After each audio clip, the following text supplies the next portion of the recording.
tulisan Al-Quran dalam satu buku, tidak ada di zaman Nabi kita Muhammad SAW. Tapi kita tengok, kira-kira Quran tuh manfaatnya banyak pada? Manfaat tadi banyak.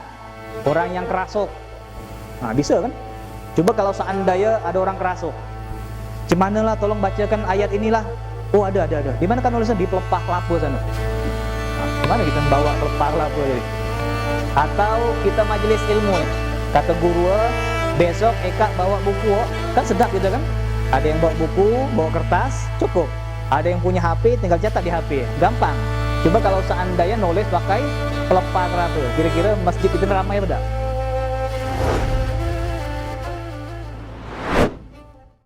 Bismillahirrahmanirrahim. Qala al-muallif rahimallahu taala wa nafa'ana bihi fid daraini amin. Fil bid'ah wa aqsamuha. Masuklah kita kepada pelajaran tentang bab bid'ah. Ini mungkin kalau kita dengar bid'ah nih, bawaannya panas, bawaannya bersih tegang, bawaannya berdebat, bawaannya lesu. Sehingga banyak orang-orang zaman sekarang dia tidak nak belajar masalah bid'ah. Ngapa? Pening nanti Ustadz, enak belajar yang lain aja lah, sembahyang sunnah ataupun yang lain. Kalau kita bahas bid'ah, nanti ujung-ujungnya panas bawaannya, ingat dengan si fulan, nanti kita bakal bertegang, nanti bakal segala macam. Ini jangan. Itu termasuk godaan dari syaitan. Syaitan bilang, sudahlah belajar bid'ah. Nanti ujung-ujung sedap ibadah, nanti hati kau panas, kata setan tadi. Nah ini jangan sampai kita malas belajar ilmu apapun itu. Yang namanya belajar itu bagus. Jangankan ilmu bid'ah, jangankan ilmu fikih, apalagi jangankan ilmu sejarah ataupun ilmu hadis. Ilmu betokang ya, kalau kita belajar ada untung beda kira-kira. Ilmu nokol yang benar, kalau kita belajar ada guna kan. Nah ini dikatakan belajar masalah bid'ah ini sampai sekarang harus kita pelajari. Kenapa? Karena sampai yaumul qiyamah, insya Allah yang namanya bid'ah ini bakal terus dibahas sama manusia. Dan perlu kita ketahui, di saat kita malas untuk membahas masalah bid'ah, jangan kita mundur. Kalau kita mundur, orang-orang yang di seberang kita tuh bakal maju. Paham lagi kira-kira? Orang macam kita, sudahlah Ustadz. Kalau kita sudahlah, kita mundur. Kita mundur, jorang maju. Jorang maju, semakin berkuak-kuak dengan dalil jorang, semakin bersuara, semakin pede. Akhirnya muncul di mata orang awam, wah kayak ini lebih banyak nih pasukan ini. Yang suara lebih banyak, yang posting masalah seperti ini lebih banyak. Jangan sampai kita mundur, jangan sampai kita lesu. Ini tetap maju, walaupun dengan cara yang benar. Nah ini dikatakan bid'ah menurut beberapa ulama. Di sini kita bahas pendapat bid'ah itu. Apa itu bid'ah? Bukan dari jawaban saya, bukan menurut saya Ustadz. Bid'ah itu menurut orang sawah, bukan. Bid'ah itu menurut orang Tanjung, bukan. Bid'ah itu menurut Ustadz Muhammad, bukan. Tapi yang kita bahas malam ini bid'ah menurut para ulama. Yang pertama, Al-Hafidh Ibn Hajar, Al-Imam Ibn Hajar Al-Hafidh. Al-Hafidh ini orang yang hafal di atas 100.000 hadis Nabi kita Muhammad lengkap dengan sanad. Innamal a'malu binniyat. Kau dengar hadis dari mana? Dari guru saya, Habib Nagib. Habib Nagib itu lahir dari mana, belajar apa, ilmu macam mana, pencapaian macam mana, harus tahu gitu. Nah, itu Habib Nagib tahu hadis itu dari mana? Dari Abu Yamaliki. Abu Yamaliki itu siapa? Oh ini hidmah sekian puluh tahun ngajar di Masjidil Haram terus. Nanti Abu Yamaliki belajar dari siapa? Dari ayah Sayyid Alwi. Sayyid Alwi itu siapa? Oh mufti, jelas. Mufti nomor 1 di kota Mekah. Ini kita harus tahu dari mana sepak terjang yang mengajarkan ilmu tadi sampai kepada Nabi kita Muhammad SAW, baru sikoh hadis. Dan saya yakin jangankan 100.000 hadis, sikoh hadisnya kita tidak tahu kan? Ada tidak yang punya rantai hadis di sini? Saya punya guru Ustadz, namanya si Fulan, ya kan? Si Fulan ini nanti belajar sama si Fulan sejarah macam ini, dia mondok tahun sekian, selesai dari Mekah sekian, nanti ngajar sekian tahun. Kita mungkin tidak ada. Ini Al-Hafidh adalah orang yang hafal lebih dari 100.000 hadis Nabi kita Muhammad. Artinya mereka benar-benar paham. Bukan hanya sekedar orang yang beribu maaf, bukan saya menanamkan kebencian, bukan. Kalau kita saksikan orang-orang yang di YouTube sana yang mengatakan ini tidak boleh, ini tidak dari zaman Nabi, yang berbuat kayak gini masuk neraka, saya yakin jorang tidak bakal hafal ataupun faham 100.000 hadis Nabi kita Muhammad SAW. Paling-paling belajar 5 tahun, belajar beberapa hadis, dan saya yakin kalau kita dengar ceramah-ceramah itulah diputar-putar. Dari ustadz nih pembahasan itulah. Jangan kita bid'ah, jangan kita bid'ah, muter-muter di situlah. Ilmu yang lain nol. Dan ilmu yang lain nol. Nah, di sini yang ngomong bukan orang yang sekaliber mereka, bukan. Jadi tidak boleh kita bandingkan. Jadi macam mana Ustadz? Ustadz bilang tadi, ulama ini bilang macam ini, tapi Ustadz yang di YouTube ini macam ini. Ini bukan bandingan. Dan bukan bandingan. Nah, di sini yang kita bahas, orang yang pertama kali mengatakan tentang bid'ah, yang kita bahas pada malam hari ini adalah Al-Hafidz Al-Imam Ibn Hajar. Al-Imam Ibn Hajar mengatakan bid'ah adalah segala sesuatu yang diadakan tanpa contoh sebelumnya, baik itu benar ataupun salah. Ini yang pertama, menurut Imam Ibn Hajar. Jadi bid'ah itu sesuatu yang baru. Itu menurut kamus juga sama. Dalam kamus Munjid, ada kamus bahasa Arab tebal segini, Munjid. Di kamus Munjid tersebut juga sama artinya. Apa itu bid'ah? Sesuatu yang baru, yang tidak ada contoh. Nak dia benar, nak dia buruk, nak dia benar, nak dia salah, sama-sama bid'ah. Kalau benar bid'ah, salah pun bid'ah. Kayak antum nonton TV, kan sering kan iklan setelah muncul botol kayak gini, tiba-tiba jorang ngedesain botol yang baru lagi. Ting, baru. Nah itu.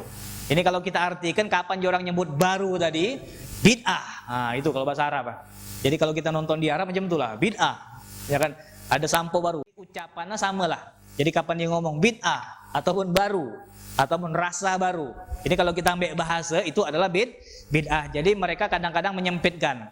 Jorang mengecap bid'ah itu hanya sekedar maulid, hanya sekedar tahlilan, hanya sekedar ini, itulah bid'ah. Tapi yang lain mereka tidak anggap bid'ah, padahal bid'ah itu sangat banyak.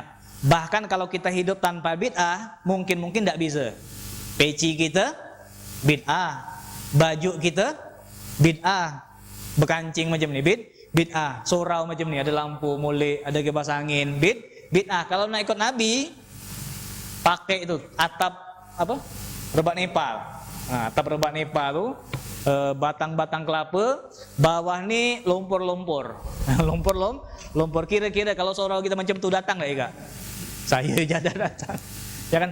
Nah, ini alhamdulillah gara-gara hal semacam ini kita dah datang. Nah, ini kan baru semua nih, pintu tertutup rapat.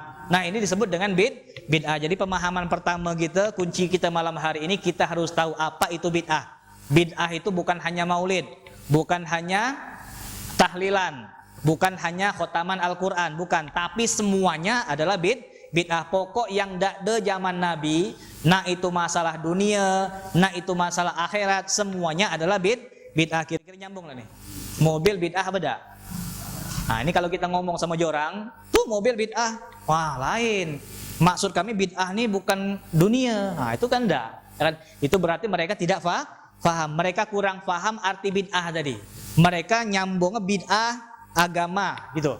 Bid'ah ibadah yang tidak ada zaman Nabi. Itu mereka kurang faham dengan bahasa Arab. Kalau bahasa Arab, bid'ah itu adalah sesuatu yang baru. Nah, apapun itu.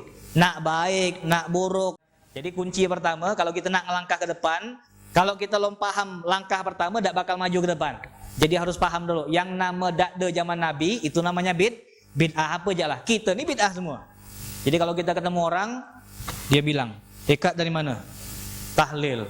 Makan apa? Makan rendang lengkuas. Misal kan, Eka pergi tahlil, bid'ah itu. Dakde zaman Nabi. Dosa payah-payah. Jawab, kau juga bid'ah. Kau tu dakde zaman Nabi. Lah lahir belum dia? Kalau dia lahir jin berarti panjang umur. Kau tuh bid'ah. Duk, marah dia kan? Ngapa bilang ku bid'ah? Duk, kau kan tidak ada zaman Nabi. Nah, ini dikatakan kadang-kadang jorang tuh nyempitkan pemahaman. Jorang berkuar-kuar mengatakan bid'ah itu inilah dia. Maulid, ini gosidah, pujian tulah. Selain itu tidak dibahas. Ngapa jorang takut?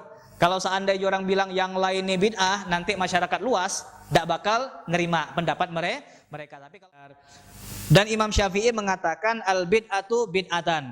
Imam Syafi'i, siapa yang bisa menentang? Nah, ini kadang-kadang jorang sering makai. Eka sering maulid.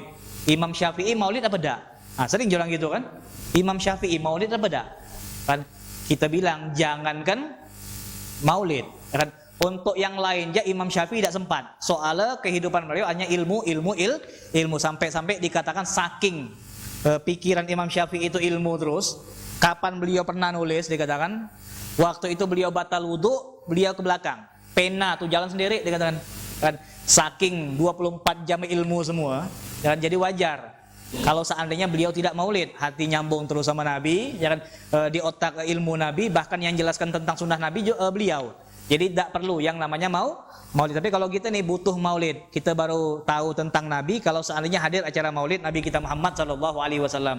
Imam Syafi'i mengatakan bid'ah itu terbagi menjadi dua, mahmudah wa madmumah. Ada bid'ah yang baik, yang terpuji, ada bid'ah yang buruk, ada bid'ah yang tercela. Fama wafaqa sunnah fahuwa mahmud, dan sesuatu yang baru tapi dia sesuai dengan sunnah, sesuai dengan Al-Quran, sesuai dengan hadis Nabi Muhammad, sesuai dengan syariat Nabi Muhammad, maka termasuk bid'ah yang bagus. Kalau seandainya ada sesuatu yang baru, tapi sesuatu yang baru tersebut kalau kita cocokkan ke Al-Quran tidak masalah, kalau kita cocokkan ke hadis tidak ada masalah, maka itu termasuk bid'ah yang bagus. Duren, zaman Nabi duren ada tak? Duren. Nah ini kalau kita makan duren harus tahu ilmu nih. Jangan beruntunglah kita nengok ulama makan, maka dengan nengok ulama makan itu menunjukkan makan duren hukumnya boleh. Nah kalau kita bahas kaji ulang masalah duren tadi sebelum dimakan sama ulama, jorang nengok dulu. Duren ini sesuatu yang baru, tak ada di zaman Nabi. Kira-kira duren ini bertentangan tak dengan Al-Quran? Tidak ada bertentangan. Beda dengan bir, beda dengan makan bangkai yang dilarang sama Al-Quran. Dia tidak dilarang sama Al-Quran. Pernah tak Nabi Muhammad ngelarang makan buah-buahan jenis kayak gini, beduri, rasa macam ni? Tidak ada.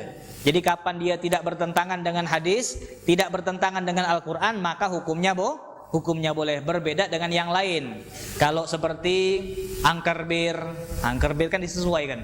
Angker bir dengan minuman Abu Jahal kira-kira sama beda? Sama-sama apa? Memabukkan. Nah, gara-gara dia bertentangan dengan Al-Quran, maka bir tadi sesuatu yang baru dilarang oleh Nabi kita Muhammad SAW. Jadi apa aja yang baru kalau bertentangan dengan Al-Quran tidak boleh. Tapi kalau tidak bertentangan dengan Al-Quran, maka hukumnya boleh-boleh saja. Kayak pondok pesantren misal, pondok pesantren ataupun rumah tahfidz ataupun yayasan yatim piatu, kira-kira zaman Nabi ada apa tak? Nah orang bangun pesantren, orang bangun rumah tahfidz, ditengok kira-kira Allah ngelarang tak kita bangun rumah macam ni? Kita bangun rumah, nanti kita nyari mana anak yang telantar, kita atur. Itu justru bukan melanggar perintah Allah, justru melaksanakan perintah Allah Subhanahu wa ta'ala. Tapi baru nih Ustaz, tidak ada zaman Nabi. Imam Syafi'i lah bilang baru tidak apa-apa kalau seandainya tidak bertentangan dengan Al-Quran dan tidak bertentangan dengan hadis Nabi Muhammad SAW. Ustaz, kawanku tuh kawin 3 ekor bini, macam mana Ustaz? Jangan bertentangan dengan Al-Quran. Tidak bertentangan. Ustaz, kawanku tuh kawin 7 ekor bini. Nah, tengok dulu kan, kawin 7 ini sesuatu yang baru benar nih. Ciko jarang-jarang apa gitu 7. Nanti lo kita tengok hukum kawin 7. Tengok Al-Quran boleh beda. Oh ternyata Al-Quran mengatakan tidak boleh 7. Kalau nak 4 kayak Sayyidina Hasan, cucu Nabi kita Muhammad. Kalau kita sikok tu lah Insya Allah nanti nambah di surga. Insya Allah ini dikatakan kalau seandainya sesuai dengan Al-Quran tidak mengapa dan terpuji. Wa ma halafaha fahuwa madmum, dan kalau seandainya bertentangan dengan Al-Quran, bertentangan dengan hadis, maka termasuk bid'ah yang tercela, bid'ah yang buruk, kata Imam Syafi'i. Kemudian Al-Imam Nawawi mengatakan al-bid'atu munqasimatun ila wajibah wa muharramah wa mandubah wa makruhah wa mubahah. Kata Imam Nawawi, bid'ah itu bukan 2, tapi bid'ah ada 5. Jadi beliau bukan bagi 2, tapi beliau membagi menjadi 5. Jadi kalau Imam Ibn Hajar, bid'ah itu siko. Apa? Yang baik, yang buruk, pokok bid'ah. Kalau Imam Syafi'i 2. Kalau Imam Nawawi 5. Yang pertama bid'ah wajibah. Dengan bid'ah wajibah, bid'ah yang wajib. Sesuatu yang baru tapi harus kita nentang. Kayak contoh muallim nang lah. Ya kan? Muallim nang itu punya madrasah yang mana madrasah beliau di zaman Jepang dulu pernah ditutup Jepang. Jadi sekolah beliau, madrasah beliau ditutup sama Jepang. Ngapa? Soalnya beliau nentang pemerintah Jepang ataupun orang-orang Jepang yang menyembah matahari.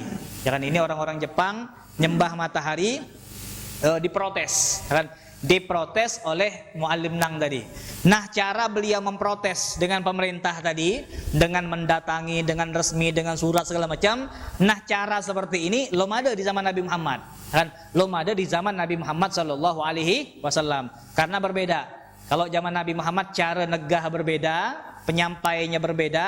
Tapi kalau Muallim Nang caranya berbeda. Kan berbeda caranya. Cara beliau dengan cara Nabi, cara sahabat berbeda cara. Jadi macam mana Ustaz? Ini kan cara beliau kan cara yang baru. Nah, ini dikatakan gara-gara menentangnya sesuatu yang wajib, maka ketika dulu beliau menentang dengan cara yang baru tadi, maka penentangan beliau, bid'ah yang beliau kerjakan termasuk bid'ah yang wajib. Harus dijelaskan, nyembah matahari itu tidak benar. Kalau beliau diam, seakan-akan ikrar, seakan-akan mengatakan silahkan, yang nak nyembah Allah yo, yang nak nyembah matahari yo. Nah, ini dah. Nah, ini paham tak kira-kira? Ada bid'ah yang wajib, kita harus negah. Kemudian ada bid'ah yang haram, bid'ah yang berdosa, tidak boleh. Seperti apa? Seperti judi online. Di zaman Nabi Muhammad judi online ada tak? Tidak ada. Kalau Abu Jahal lagi hidup, dia raja judi sekarang nih, ya kan? Untung dia lah mati, ya kan? Nah, ini kan judi aja zaman dulu, tapi tidak ada pakai online. Cuman Ustaz, ini kan tidak ada zaman Nabi. Kira-kira sama tidak dengan larangan Al-Quran? Sama Ustaz, dilarang juga sama Al-Quran. Maka hukumnya haram, diharamkan oleh Allah Subhanahu Wa Taala. Kemudian mandubah, ada bid'ah yang sunnah. Seperti apa? Membangun pesantren ataupun menghidupkan majelis ilmu. Ini merupakan bid'ah yang bagus. Coba bayangkan kalau seandainya di Mentok ini tidak ada majelis, jadi apa gitu? Bayangkanlah. Kita menghayal. Kalau seandainya Mentok ini tidak ada majelis, tidak ada ustaz yang nak masuk, sudah kampung macam ni banyak dukun pula dikatakan. Misal zaman dulu kan, tidak ada yang masuk. Kira-kira kita jadi apa sekarang? Kita agak main ayam gitu, nyabung ayam lah gitu. Kan mungkin batang pelam kita sembah, ya kan? Tidak tahu kapan kita buka YouTube, buka rupega bid'ah macam ni, kan? Rupega ulama dibekelahi dia sama dia. Mungkin kita jadi orang yang benci dengan ulama. Tapi gara-gara ada majelis-majelis, entah itu maulid, entah Isra Mi'raj, alhasil perkumpulan yang ada ilmu, kita dengar ulama itu bagus, jangan termakan isu ini seperti ini. Nah, gara-gara majelis-majelis tadi, acara-acara tadi, kita mulai netral, berpikirnya bagus, bergeraknya juga bagus. Macam tu je lah. Kalau kita bayangkan Mentok ni tak ada majelis, jadi apa? Sembayang macam mana gitu? Yang sikut ni sini, yang sikut ni sini, yang sikut, oh ya Allah, yang sikut ni subhanallah, sikut ni berlari, sikut ni terbang kemana-mana.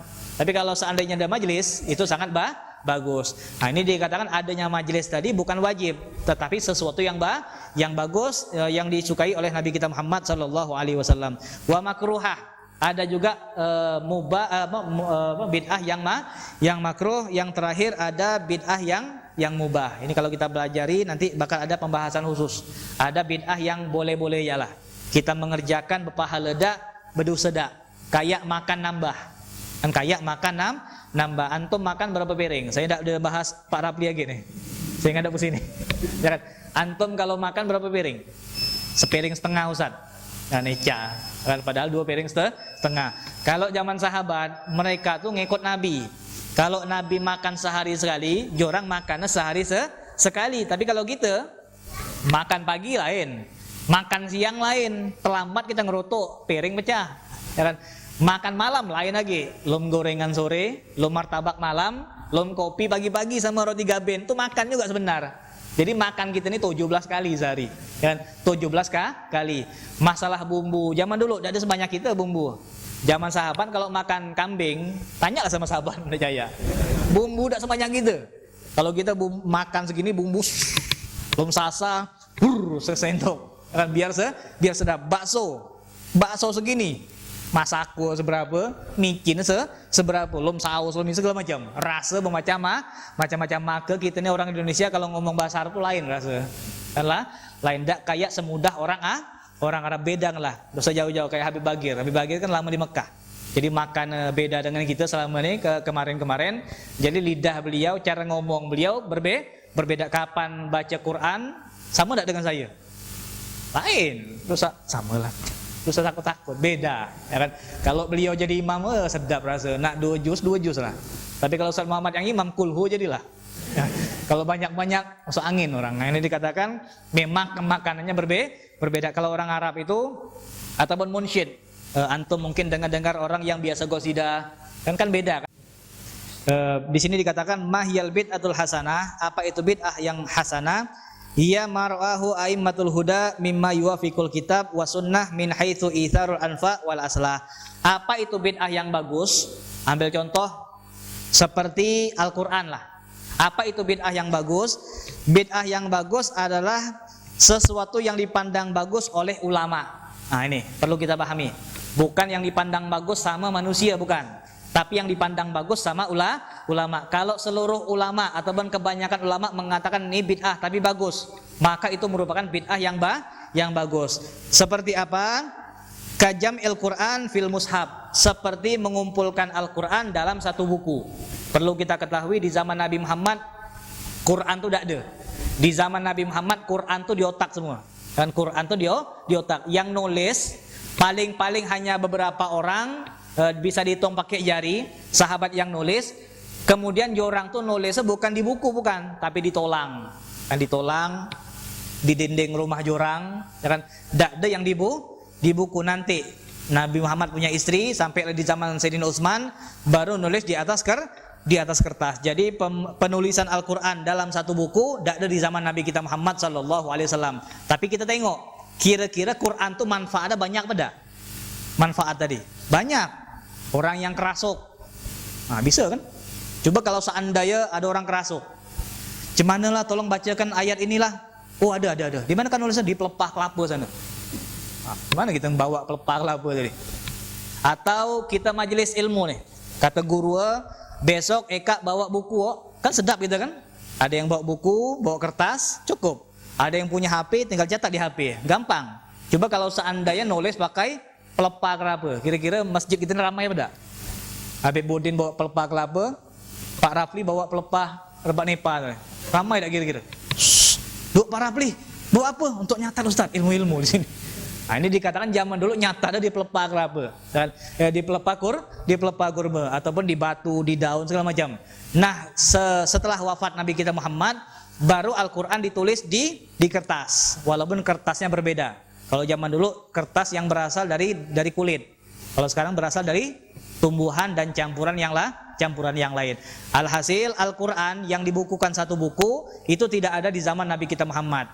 Nah, ini Quran sesuatu yang baru yang tidak ada di zaman Nabi Muhammad. Lalu apa hukum Quran tadi?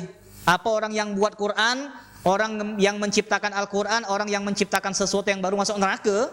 Na'udzubillah. Justru dia paling depan masuk ke dalam surganya Allah Subhanahu wa ta'ala. Kanak-kanak bisa ngapal Bismillahirrahmanirrahim, Yasin wal Qur'anil Hakim, kan gampang. Kapan ada tahlilan tinggal ngantung Yasin, ya kan? Tuan rumah tinggal bagi-bagi, tidak payah tuan rumah bagikan pelepah kurma atau pelepah ini kalau dia bentuk pelepah batang nipa, kan tidak perlu. Tuan rumah bagi pelepah kelapa, batang kelapa, maju. Ngapa? Yasin nih, si kok orang pegang kelapa. Sara, ya kan? Artinya tulisan tadi di zaman Nabi tidak ada, ya kan? Nah, apa hukumnya? Kan tidak ada zaman Nabi nulisnya di batu-batu. Apa hukumnya? Tidak apa-apa. Ngapa? Soalnya tidak bertentangan. Dan juga ulama mengatakan ini bagus. Dengan adanya Quran itu bagus, orang-orang bakal bisa hafal, bisa ngaji Al-Quran. Bahkan sekarang ada terjemahan Al-Quran. Apa hukum Ustaz diterjemahkan? Di zaman Nabi ada tidak diterjemahkan? Tidak ada. Apa hukum menerjemahkan Quran? Bagus. Orang-orang yang tidak bisa ngaji, dia baca. Ya kan? Bulan terbelah menjadi dua, misal. Ya kan? Orang-orang barat bisa baca. Dan berapa banyak orang-orang barat yang kafir yang baca terjemah Al-Quran, dia memahami, ya kan, dengan niat baik tadi, bukan mencari kesalahan, lalu dia mendapatkan rahmat, cahaya ataupun kasih sayang dari Allah Subhanahu wa ta'ala. Mereka pun masuk Islam. Ngapa orang masuk Islam? Gara-gara Quran terjemahan tadi yang tidak ada di zaman Nabi kita Muhammad sallallahu alaihi wasallam. Mudah-mudahan kita semuanya bakal mendapatkan nilai di mata Allah Subhanahu wa ta'ala. Mudah-mudahan apa yang kita pelajari tidak bakal sia-sia, walaupun kita sudah pernah mendengarnya, namun mengkaji ilmu tersebut sangat dicintai oleh Allah Subhanahu wa taala. Mudah-mudahan kita semuanya dikabulkan hajatnya oleh Allah Subhanahu wa taala, dosa-dosa kita diampuni oleh Allah Subhanahu wa taala, kampung sawah ini dijaga oleh Allah Subhanahu wa taala, kampung kita berasal dijaga oleh Allah Subhanahu wa taala.